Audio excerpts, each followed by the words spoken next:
Hi everyone, thank you so much for joining me.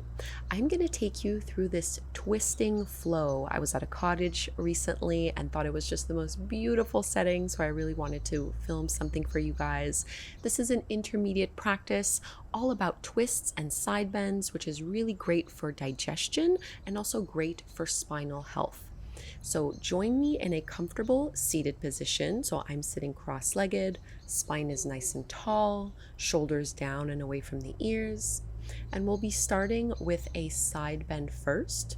So you can reach your right arm all the way up and over, big side body stretch.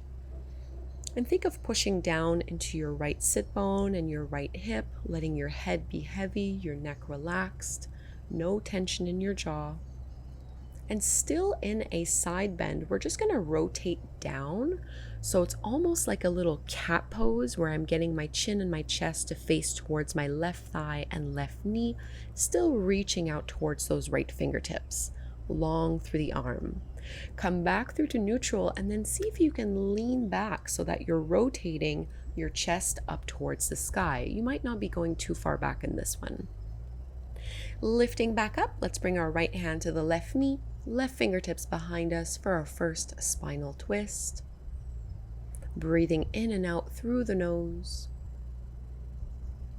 If this is accessible to you, you're going to wrap your left arm behind you, grabbing a hold of the side of your right hip, and go ahead and drop your right ear towards your right shoulder. So we have a little bit of a twist, but we're also adding a neck release and a neck stretch. Sort of like what we were doing in our side bends, from here, can you drop your chin down towards your right shoulder? So this should stretch a little bit more towards the back of your neck.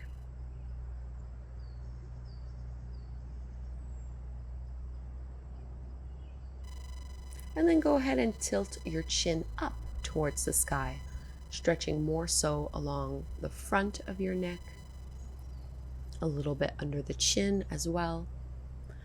And let's release back through to center, shrug the shoulders. Second side, left arm reaches up and over, big side body stretch. So beginning in this first neutral position, softening through the facial muscles. Breathing deeply. Adding a little bit of a contraction, you're going to get your chest and your head facing down towards your right knee.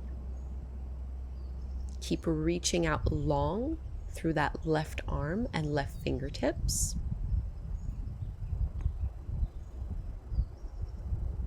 And now go ahead and open it up so that you're rotating and spinning your heart up towards the sky. Almost trying to get into the pectorals here. And we'll let this lift us up and carry it into a twist. Left hand to your right knee. Right fingertips behind you, open through your chest. So my hip bones are still facing forward. This is a spinal rotation. And you can crawl the right fingertips over towards your left hip and left thigh. We'll add our neck release. See if you can drop your left ear towards your left shoulder. So trying to find a nice stretch along the right side of our neck. Keep pushing that right shoulder down.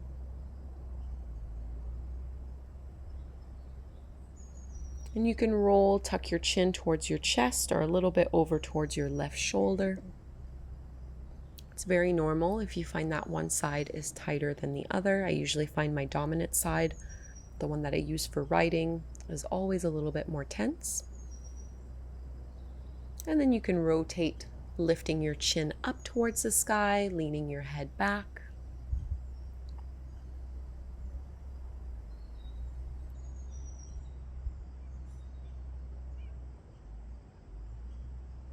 The next inhale pulls you out of the pose and you can release. Go ahead and bring your hands over onto your shoulders. Keep the elbows up and you're just going to twist from side to side. Personally, I like to inhale for 4 twists and exhale for 4. You might find something else that works for you, but we're just trying to create a little bit of heat. So keep the arms and the elbows up and just twist side to side. Nothing changes in the hips. This is upper body only. Getting a little bit of motion through the mid back, upper back. Try not to hold your breath as you do this. And now go ahead and circle the elbows, coming back through to center, and you can reverse the direction of those circles.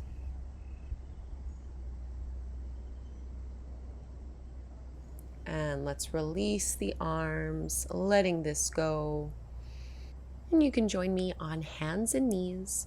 We're going to move through a few rounds of cat and cow. I'm going to do this with the toes curled under. So hands under shoulders, knees under hips.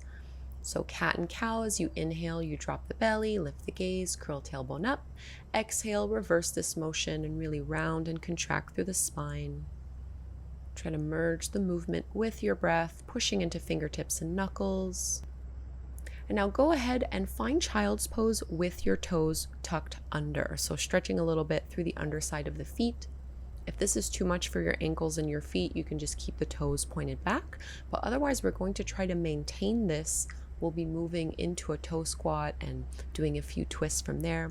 So if possible, keep the toes curled under and go ahead and lift your upper body. Reach your arms out in front of you, palms together. Find an open twist as you bring your left arm all the way back. From here, left fingertips drop down to the mat, right arm extends up. Let's lift all the way back through to center and we'll switch sides. Right arm opens all the way back, open twist. And if you'd like to add on, right fingertips come down to the floor, left arm stretches up. So almost like a little baby camel, which is what we'll be coming into next. So facing forward, go ahead and lift your hips, point your toes back, let this go. And same thing, arms out in front of you, left arm opens up, big twist. If you'd like to add on, find your camel pose, left hand down, right arm extends up. I'm trying to keep my hips over my knees. Core strength lifts you back through to center, second side, right arm opens up, and then maybe the right hand comes down to meet the right heel, left arm reaches up towards the sky and a little bit towards the back.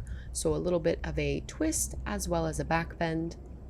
Coming back through to center, and let's release. We're going to find downward facing dog, Adho Mukha Svanasana, hands shoulder width distance apart, feet are hip width distance apart. And just paddle out the legs here, move in any way that feels good and intuitive to get settled in your downward dog. We'll transition into our standing flows. So right leg can lift up towards the sky as you bend your right knee and open up your hip. In this three-legged dog, you're trying to get your right knee to go up as high as it possibly can, pushing into your left heel. Transitioning into your high lunge pose, step your right foot forward to the top of the mat, feet are hip width distance apart, carefully rising up with the upper body. And we're going to do the same thing we were doing when we were kneeling. So the same type of twist. Bring your arms out in front of you, and then you're going to reach your right arm towards the back of your mat. So my hip bones are facing forward and my chest is facing towards the right side of the mat. Coming from here into our easy twist, left hand comes down to the floor, right arm up. And we're using this to transition into our pigeon pose. So right fingertips can come down to the mat and just go ahead and place your right knee somewhere behind your right wrist. You can adjust here any way that works for your hips. Everyone is built a little bit differently, either holding the back bend or folding all the way down. So choosing the variation of pigeon pose that feels the best for you today. As long as you're getting a nice stretch and sensation into that outer right hip and into the glute.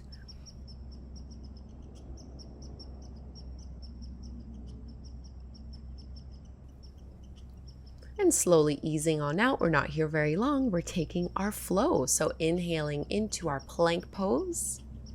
Exhale to lower. I'm going to come all the way down to the belly, just finding cobra for this first one. Bhujangasana, push into the tops of the feet. Downward facing dog, and we'll be doing the same thing over on the second side. So from down dog, left leg extends up towards the sky, bend your left knee, open up your hip. So really get that left knee up as high as it'll go, push into your right heel.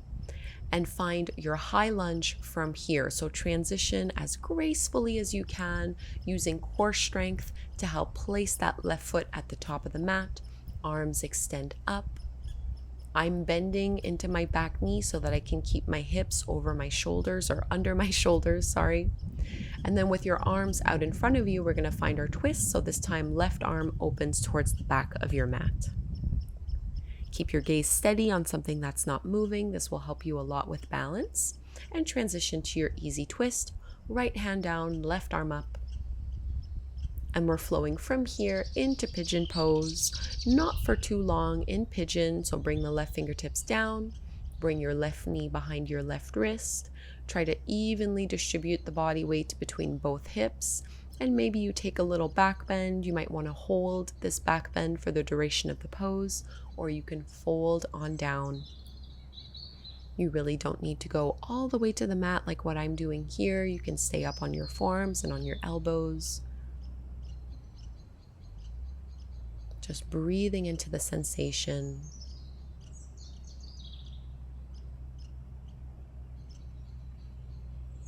Relaxing your shoulders and your upper back. And let's lift on up. We'll take our flow from here. So plank pose, strong through the core. Exhale to lower chaturanga, either cobra or upward facing dog. And we find downward facing dog. Let's build on this flow and go a little bit faster. Right leg up, bend your right knee, open up your hip, and right away come into your high lunge with that open arm twist. So left arm will go forward, right arm reaches back, and if you'd like to build on this, you're going to drop the right fingertips towards your thigh and reach your left arm open. So this is your revolved high lunge. Let this carry you through into your easy twist, left hand down, right arm up, maybe adding a little bit of a bind as you bring your right hand towards your lower back, relax your neck, relax your head. Really roll that right shoulder back. Into our pigeon pose, this time you can add a twist in pigeon. So either fold the regular way, or you're going to thread your left arm underneath you, so left shoulder to the mat, and adding a bind, I'm going to bring my right arm all the way back behind me, either just grabbing a hold of the waist or maybe grabbing a hold of your right foot if you're able to find it. Don't worry if that is not accessible to you. And if this twist is too much, leave it out and just stay in your regular variation of pigeon pose.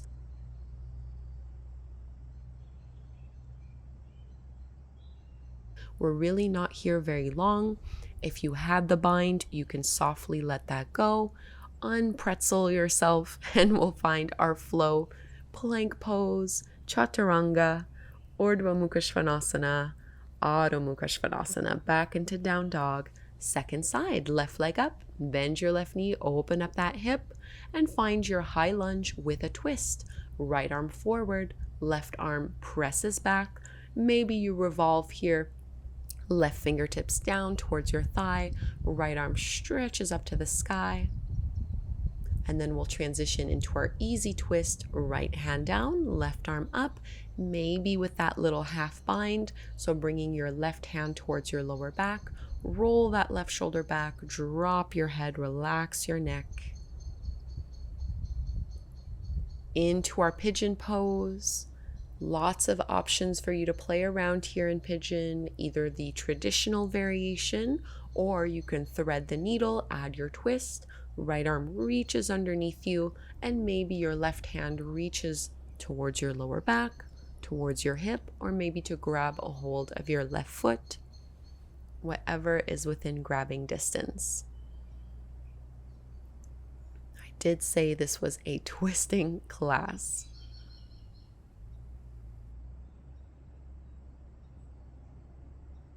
Breathing in and out through your nose.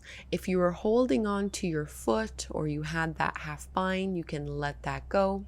Final vinyasa, plank, chaturanga, upward dog, and we'll find downward dog. We're going to add a twist here. So walk your feet closer towards your hands, so a narrower down dog. Bend your knees and see if you can grab a hold of your left ankle with your right hand. Maybe you straighten the legs as you start to rotate and look underneath your left shoulder and left armpit. The knees can definitely be bent for this.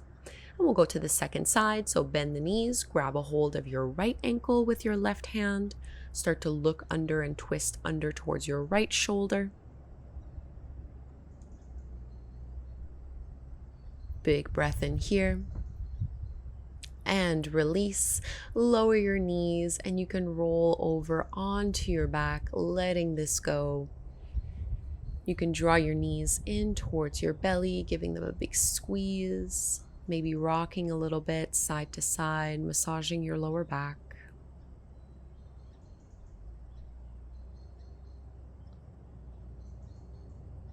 And I'm going to widen my knees coming into Ananda Balasana, your happy baby pose. So holding on to the big toes or the feet as you stack your ankles over your knees. And this is optional, but you can also play with straightening one leg at a time. So getting a little bit deeper into the hamstrings. If it's comfortable for you, you can straighten both legs. So almost like a reclined straddle pose. And we'll release. I'm going to do a couple windshield wiper motion with the knees and the thighs here before coming into Savasana, our final resting pose. Take up some space with your arms and your legs. Shrug your shoulders down and away from your ears, palms facing up towards the sky. Close your eyes. Notice the effects of your practice, where you feel it most in your body, but also observing how even just a little bit of yoga can have such a profound effect on our emotional and mental well-being.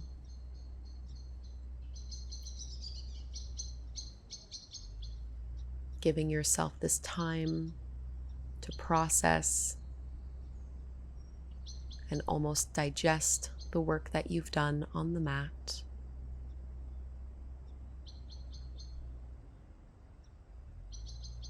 Shavasana is your opportunity to recalibrate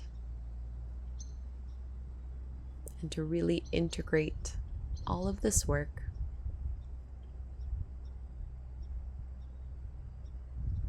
Breathing in and out through your nose without forcing it. Relax every muscle in your body.